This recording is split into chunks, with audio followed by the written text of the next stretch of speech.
Boa noite, irmãos. É um prazer estarmos reunidos novamente nessa noite para darmos continuidade a mais uma noite de estudos. Na semana anterior, nós iniciamos uma série de estudos, a respeito da pandemia, que assola a humanidade e que tem nos afetado diretamente, em diversas maneiras.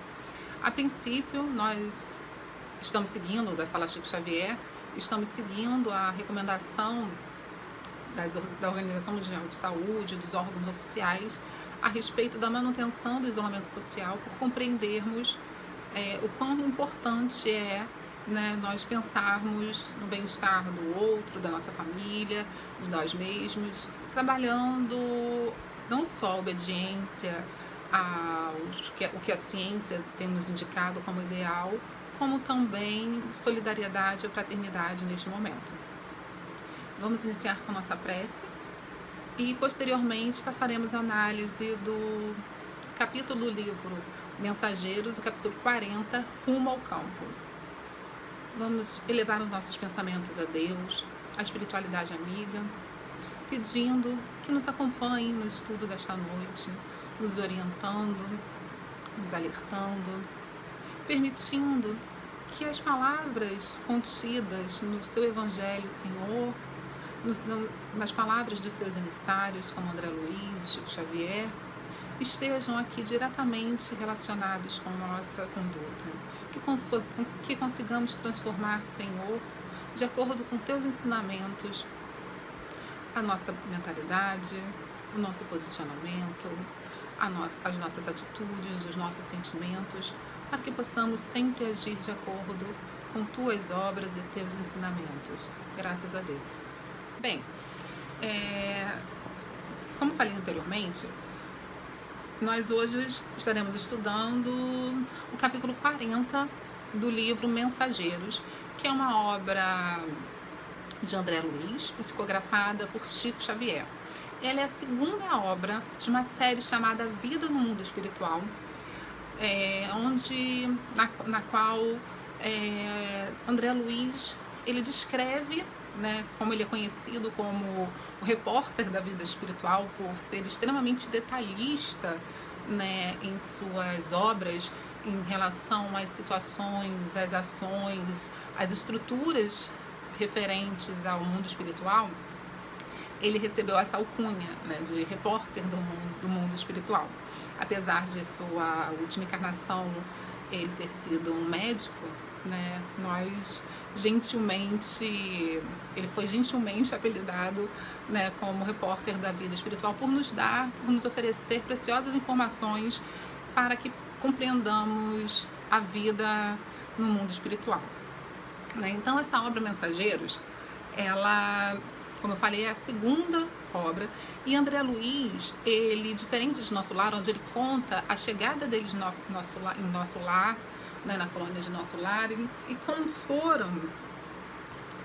foi a sua adaptação, de recém-desencarnado, depois de passar por um período no umbral, até chegar num período de despertar e ingressar em Nosso Lar.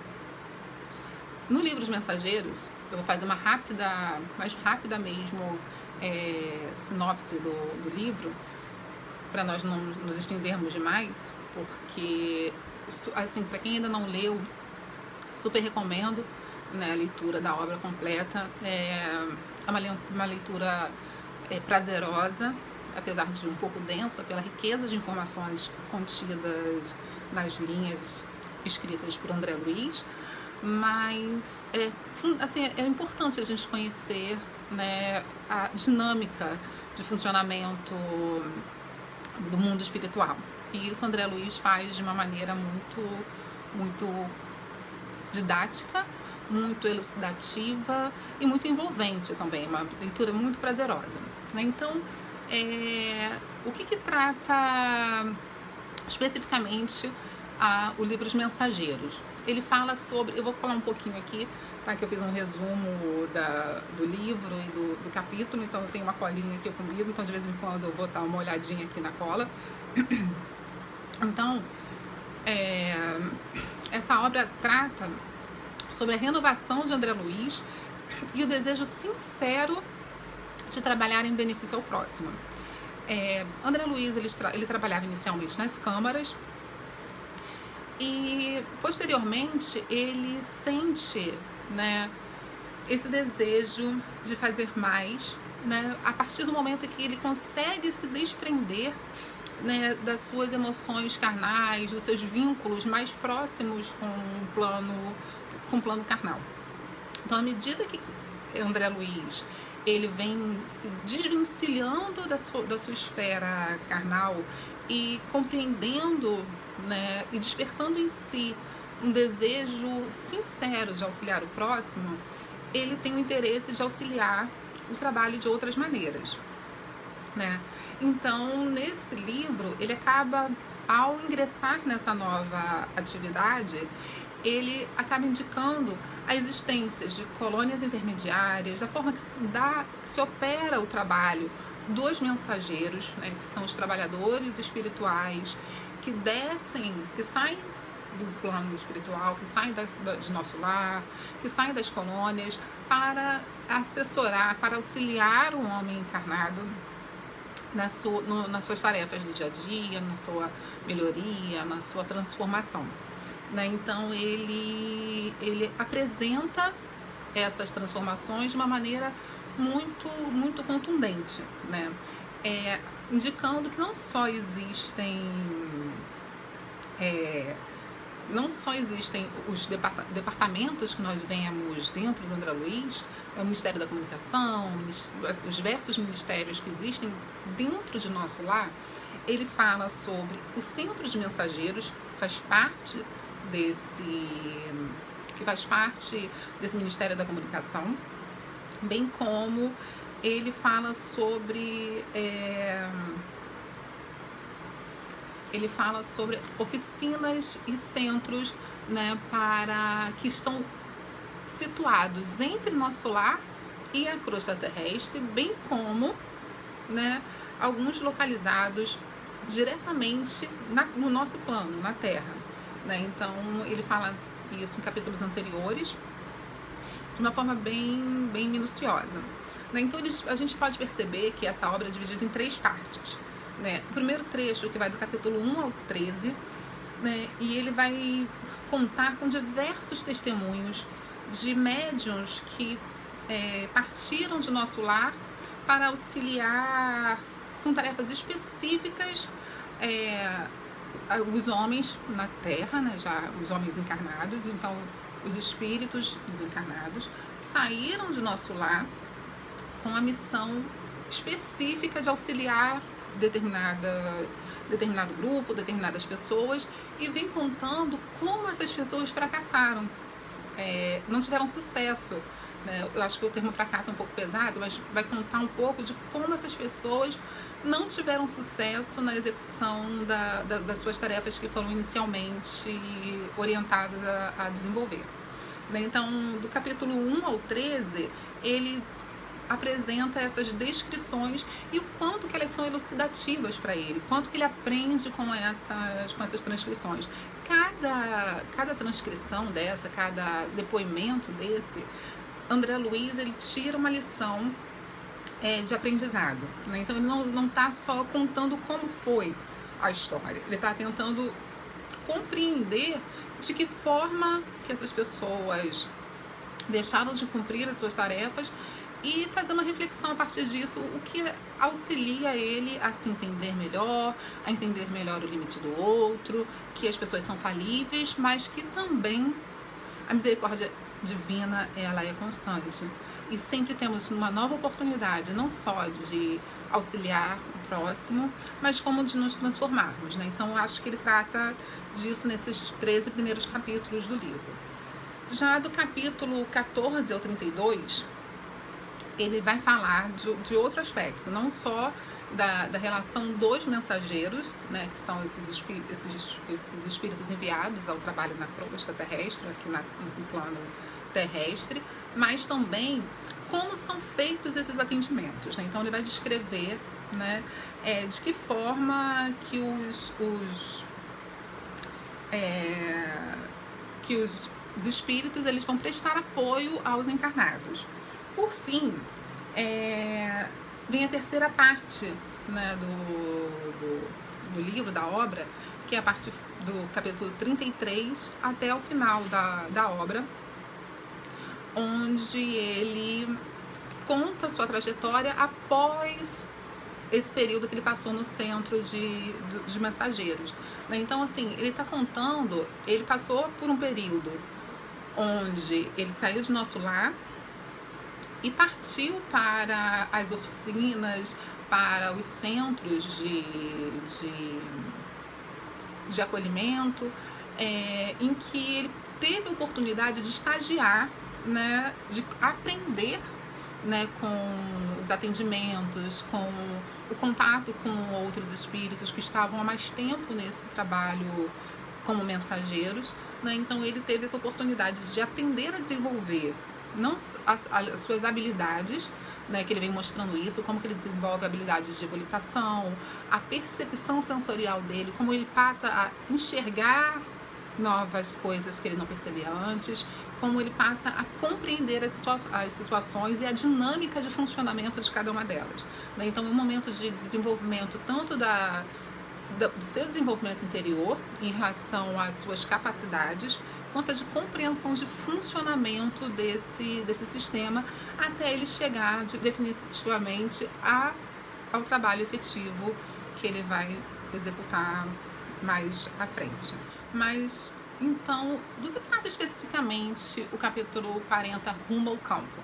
Como o próprio nome diz, trata do período onde André Luiz e a equipe que está com ele, né, de estagiários e de superiores da equipe de mensageiros, eles estão saindo do centro urbano onde eles estavam, ficaram uma semana nesse centro urbano.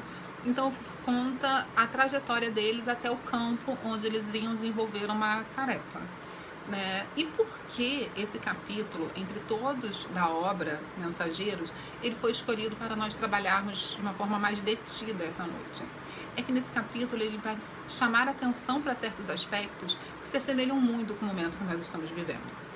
A gente vai ver daqui a pouquinho, né? Mas antes um resumo sobre o capítulo Rumo ao Campo, né? Então, como eu falei anteriormente, ele vai mostrar esse caminho percorrido entre o centro urbano, né, onde eles estavam, e o campo a que eles se destinavam.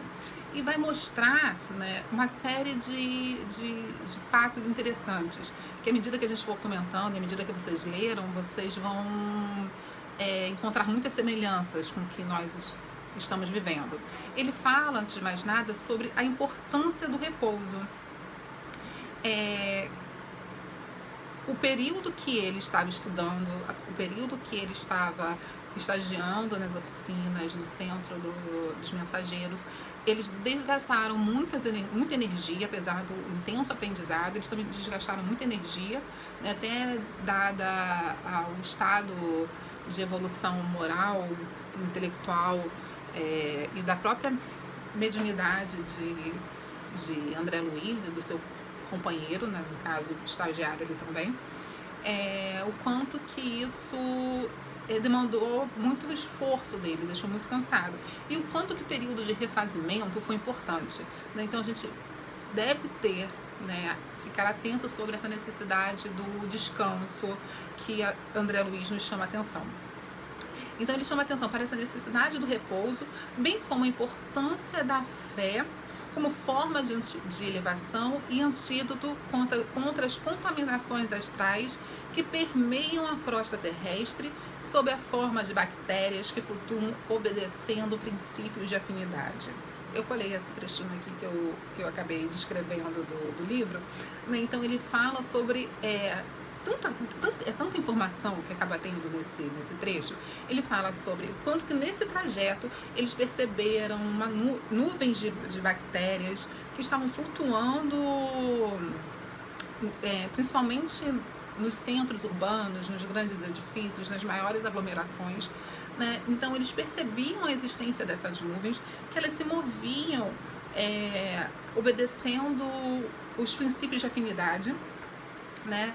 E o quanto que isso ia se modificando à medida que eles chegavam ao campo. né? Então essa percepção dele foi importante em função do estágio que ele fez junto com o seu companheiro nas oficinas e no centro de mensageiros.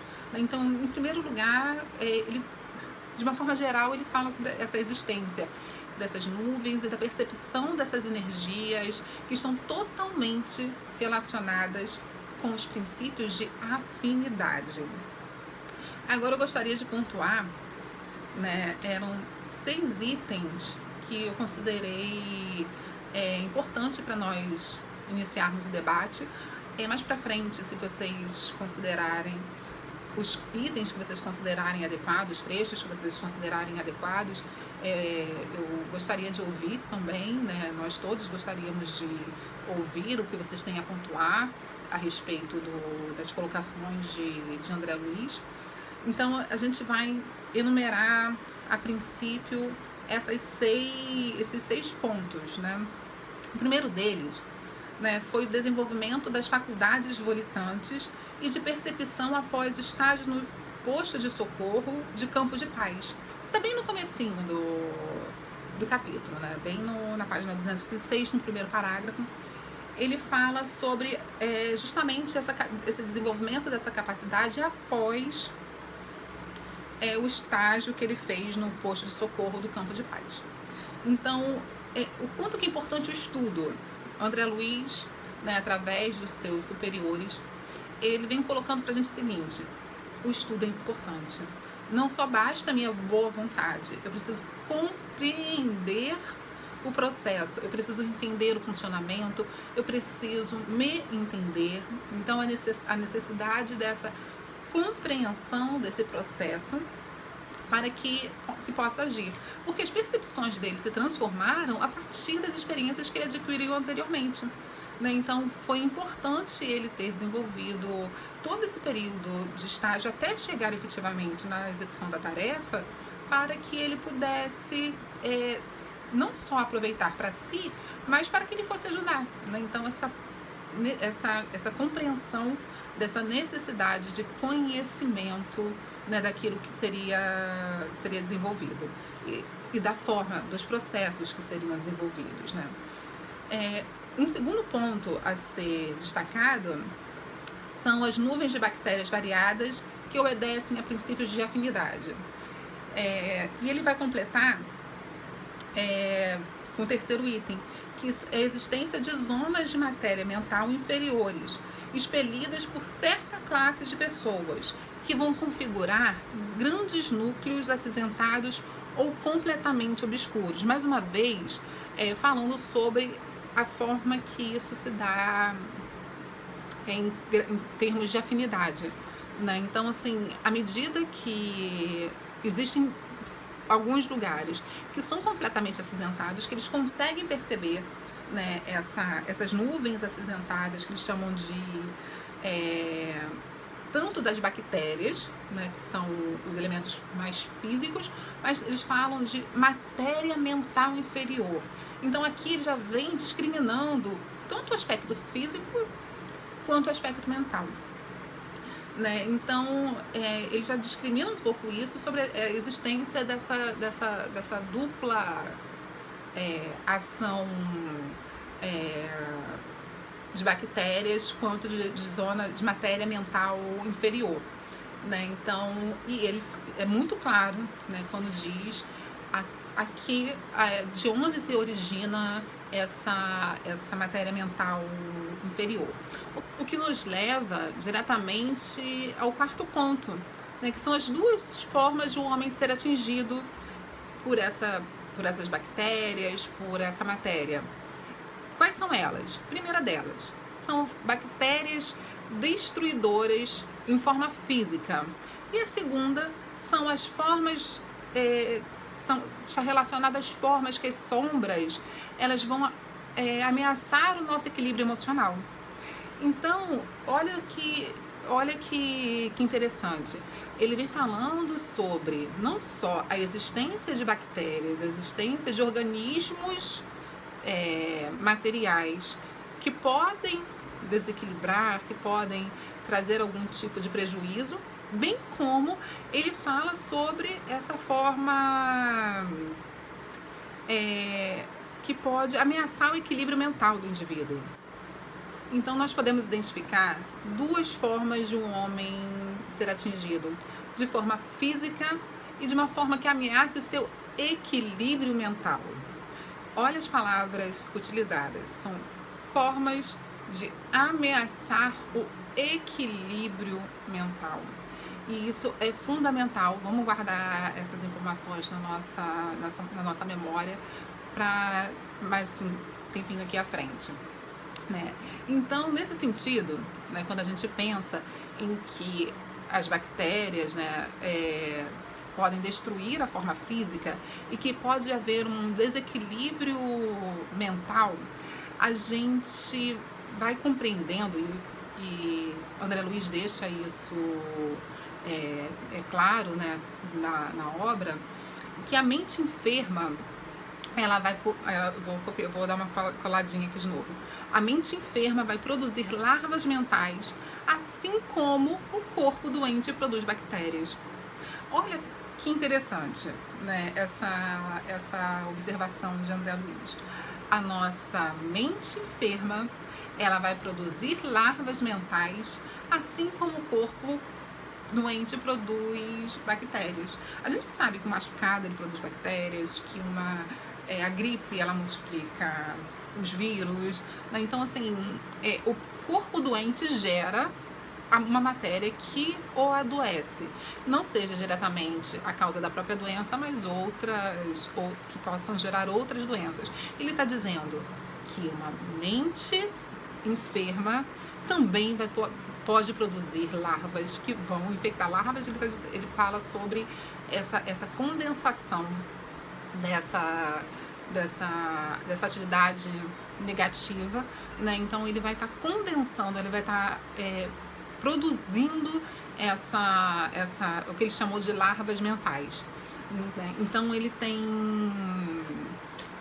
coloca essa dinâmica, né, entre perceber tanto a existência de problemas físicos como a existência de problemas relacionados à organização mental de cada um, a forma que cada indivíduo se relaciona com o seu meio, que se relaciona com o próximo, que se relaciona consigo mesmo. Ele vai produzir imagens mentais, ele vai produzir o que André Luiz chamou aqui de larvas mentais, que vão ser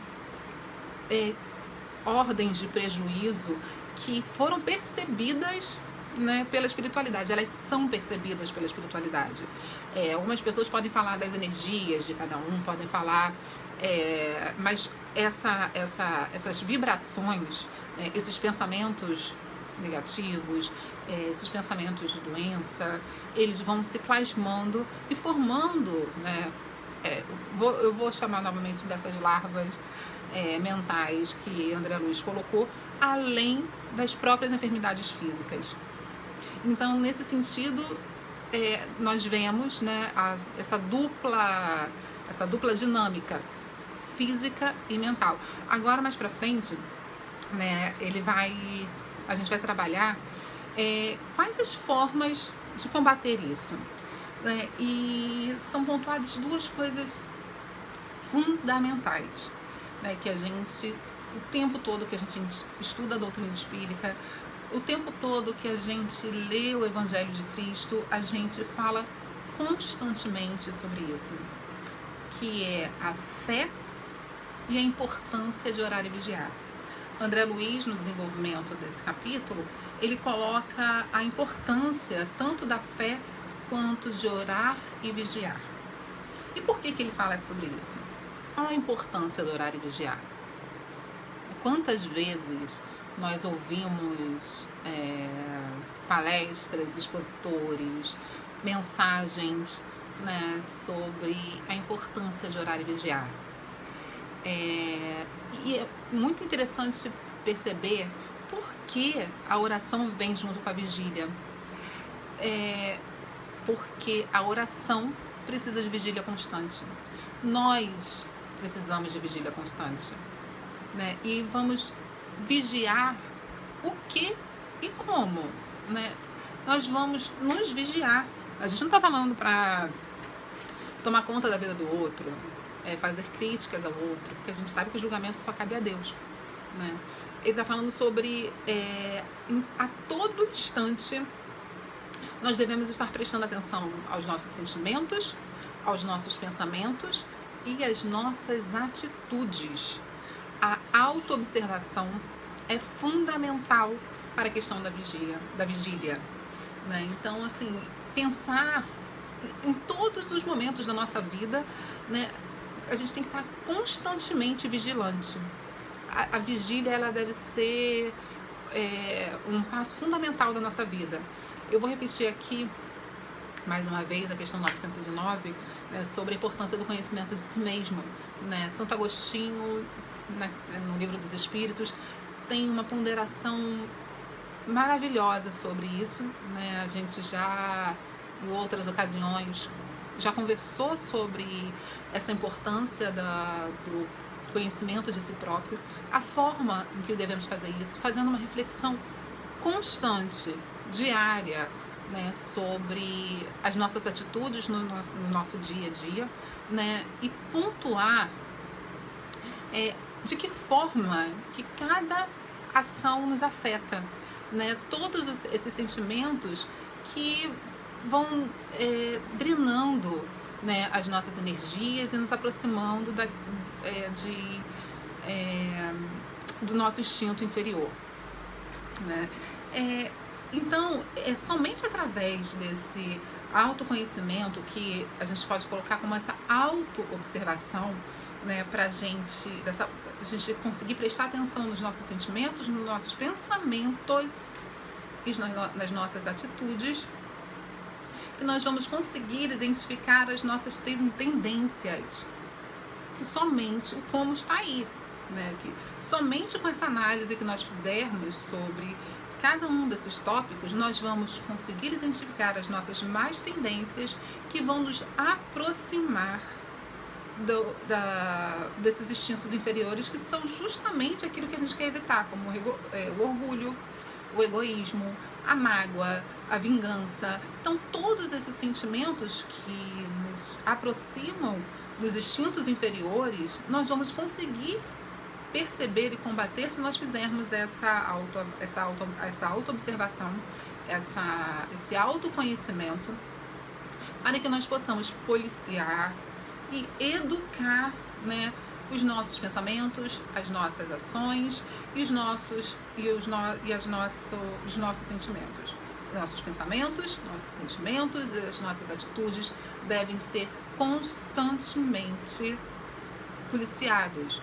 Porque o que André Luiz vem nos colocando? Que todas essas larvas mentais negativas, que todas essas bactérias, todas elas são atraídas por afinidade. Então, se no nosso pensamento, se nas nossas atitudes, se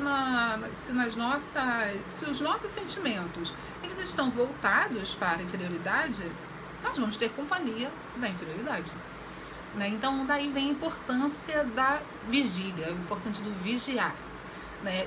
E a oração, ela é a forma pela qual a gente vai se colocar em sintonia com os benfeitores espirituais. A oração vai nos ajudar a caminhar no sentido oposto a esse, né, dos nossos instintos inferiores, né? Então, é a oração que vai nos permitir que os benfeitores espirituais nos aconselhem, nos auxiliem a superar as nossas fraquezas. Então, eles estão aqui. Às vezes a gente não dá essa abertura para os benfeitores espirituais, porque a gente está constantemente com esses pensamentos negativos, com as nossas atitudes negativas, voltados para o orgulho, para a insatisfação, para a mágoa, para o desejo de vingança, para o remorso. O quanto que essas coisas vão nos corroendo e o quanto que tudo isso vai nos distanciando de onde nós devemos chegar. Então, é a oração É a oração que vai nos guiar em direção a esse caminho. Mas se nós não vigiarmos constantemente, né, se nós não vigiarmos constantemente, nós não vamos compreender onde nós precisamos melhorar. Então a necessidade da vigília, e em associação com a oração, sempre é você permitir entrar em contato com os benfeitores espirituais, mas também se conhecer, você conseguir identificar quais são os pontos relevantes para que sejam modificados e daí em diante passar a existir essa transformação que é tão necessária. E a gente vem avançando com a ideia de que todos nós somos regidos por leis de sintonia e que a gente vai sempre estar trocando energias de encarnado para encarnado, encarnado para desencarnado, desencarnado para desencarnado. Então, a troca de energias entre todos os seres, né, tanto encarnados quanto encarnados entre si, ela é constante. Enfim, que energias são essas que nós estamos transmitindo para o outro? Que nós permitimos, né, que as pessoas percebam em nós, né? É uma questão dessa autoavaliação. Não sou eu que vou dizer, não é o diretor da Casa Espírita, não é a nossa mãe, somos nós mesmos os únicos que podemos identificar, né, dentro das nossas dificuldades, para trabalharmos essas dificuldades. As pessoas, existem pessoas que podem perceber essas nossas dificuldades, mas somente o trabalho pode ser feito somente por nós mesmos. Esse combate contra as más inclinações é um combate individual. Nós podemos receber auxílio, e é isso que a gente pede em oração, mas é um combate individual. Para ver esse combate, André Luiz coloca a existência fundamental de um aspecto que permeia a nossa vida, que é a fé. É a fé que vai nos orientar. É a fé religiosa que vai ter a capacidade de criar um estado positivo, de confiança, de otimismo, de ânimo sadio para a gente seguir em frente. É somente essa fé que vai nos permitir caminhar, né? Porque assim, eu posso orar, eu posso vigiar, mas e se eu não acreditar? André Luiz coloca pra gente que a ciência e a filosofia, elas dão uma dimensão dessa esfera. Eles podem preparar esse campo para o que realmente tem valor, né? Para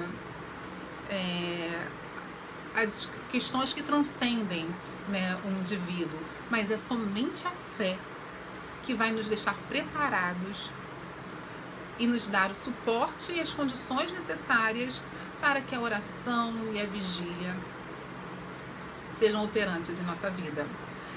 Já dizem que a fé move montanhas. Por que a fé move montanhas? Não é porque ela vai desenvolver uma força bruta, é porque a fé permite que o homem haja. A fé está muito relacionada com a ação, né? Eu acho que é um erro a gente acreditar que a fé é só uma ideia abstrata, né? A fé é uma ideia que passa pela abstração, mas que orienta as nossas atitudes, porque é a fé que orienta as nossas atitudes, né? Então a gente vai orar para pedir o auxílio dos benfeitores espirituais, nós vamos vigiar para nós nos conhecermos e nos aprimorarmos, mas é a fé que vai nos mover e vai permitir que nós nos movimentemos em torno do nosso progresso. A necessidade da fé, ela vai ser o grande elo de ligação e o grande fio condutor de nossas experiências, né? Quando eu digo que a fé, ela, por mais que seja algo imaterial, ela deve ser transformada em ação, me lembra um ditadozinho que diferencia o otimista, o realista e o pessimista. Estavam 3 indivíduos com cada uma dessas características num barco, né? E houve um barco, era um barco à vela e não estava ventando. O pessimista ele começou a reclamar, né? Que o vento não vinha, né? Que nada ia mudar. O otimista começou a esperar que o vento mudasse. Eu espero que o vento mude. E o realista fez o quê? Ele ajustou as velas para conduzir o barco de acordo com a necessidade dele. E eu acho que a fé tem um pouco desse realista. A fé, ela acredita que algo possa ser transformado, mas a fé, ela age, ela não fica esperando. Então, nós entrarmos em estado de espera, porque nós temos fé que algo vai ser modificado, nós estamos indo um pouco contra esses ensinamentos que falam sobre a necessidade dessa ação. Por isso que Jesus fala sobre a importância de orar e vigiar.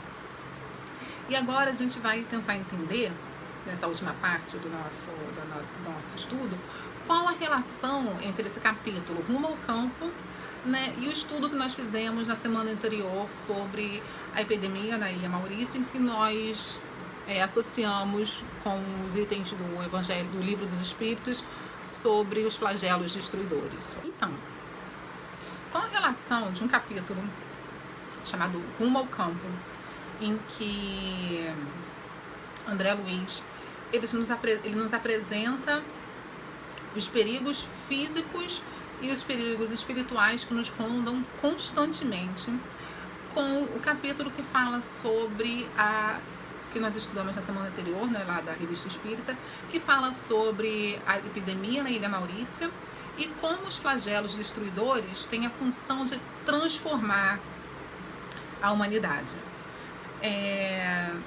André Luiz, ele nos apresenta alguma orientação sobre como combatê-los. Né? Porque quando ele fala de fé e fala sobre orar e vigiar, ele está falando sobre como a gente vai combater esses perigos que nos rondam. Né? Então ele está falando sobre a existência de perigos que nos rondam constantemente. Nós estamos hoje vivendo esse clima de pânico em alguns lugares. As pessoas estão com medo, né, tanto pela sua saúde, quanto pelos seus familiares, quanto pelos seus empregos.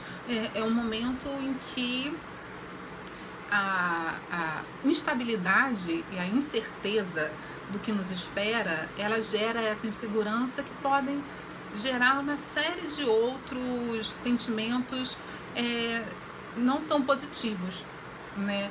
E esse capítulo ele vem justamente colocar a importância da gente combater esses sentimentos. O quanto que é importante nós, como ele fala bem no comecinho, né, estarmos preparados, né, porque foi isso que a equipe de mensageiros, coordenadores, eles impuseram, a equipe impôs a André Luiz, né, que ele estagiasse para que ele pudesse aprender a lidar com as situações que ele fosse se deparar. Então, coloca sobre a importância de nós compreendermos a situação que nós estamos passando, para que nós possamos ter as ferramentas para combatê-la. E ele fala sobre a importância de cultivar, né, da gente saber cultivar aquilo que a gente colocou lá atrás sobre vigiar, sobre a importância de vigiar e orar, e sobre a importância da fé, né, que nós devemos combater todos aqueles pensamentos que nos colocam próximos a nossos instintos inferiores. E uma das coisas que eu acho que é interessante nós fazermos é nós pensarmos, nessa época de isolamento social, o que nós temos para agradecer hoje, nesse momento. O que nós temos para agradecer e o que eu, como indivíduo, como cidadão, como cristão, posso fazer pelo bem hoje. É uma oração, é uma vibração positiva, é transformar o nosso pensamento, que porventura vem pensamentos de temor em relação a alguma atitude, algum evento que tenha sido anunciado. De que forma que a gente vai combater isso? Eu não estou dizendo para nós não nos informarmos, que a informação é fundamental, e André Luiz já deixou isso muito claro. Eu estou dizendo assim, para a gente combater as energias e as vibrações ruins que vêm ao nosso encontro diariamente. Que quando nós conseguirmos transformar tudo isso, né, em pensamentos de como nós podemos encarar melhor esse dia a dia, o que nós podemos fazer de melhor nesse dia, o que nós podemos fazer para que nosso dia seja melhor, para que o dia do nosso irmão seja melhor, é fundamental para nós conseguirmos atravessar esse momento. Eu acho que a importância desse capítulo meio a essa crise é justamente essa reflexão. Vamos nos transformar como indivíduos. Vamos mudar essas nuvens que nos envolvem, né, essas nuvens empardacentas, como André Luiz coloca na obra, né, que acabam nos envolvendo de uma forma constante, para que nós não criemos elos de afinidade. Vamos buscar, né, que os nossos lares sejam como o lar da Dona Isabel, que era uma oficina, né, de nosso lar, uma oficina para esse centro de mensageiros, onde recebia esses mensageiros que vinham em auxílio dos encarnados que estavam necessitados naquele momento.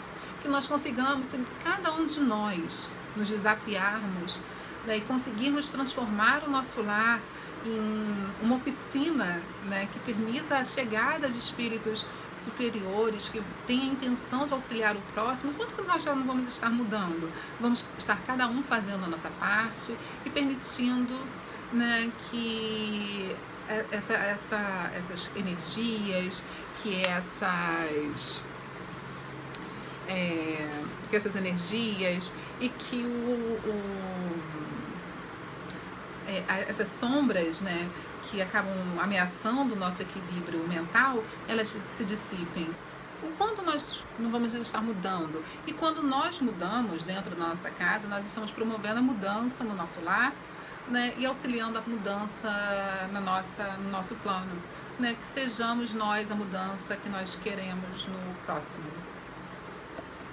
Bem, a gente encerra por aqui a explanação sobre esse capítulo. Eu peço desculpas se eu me alonguei mais do que o esperado, mas eu convido a todos agora, né, a colocarem as suas ponderações sobre o capítulo, sobre o assunto abordado, as dúvidas que são existentes ainda, se tem alguma crítica, alguma colocação a respeito que não tenha sido abordada no tema que vocês considerem pertinentes. Esse é um espaço nosso, né? Nós estamos na Sala Chico estudando, ainda que de forma virtual, né? Então estamos todos aqui aguardando agora as ponderações de cada um, né, para que a gente possa em grupo também tentar responder aquilo que for necessário.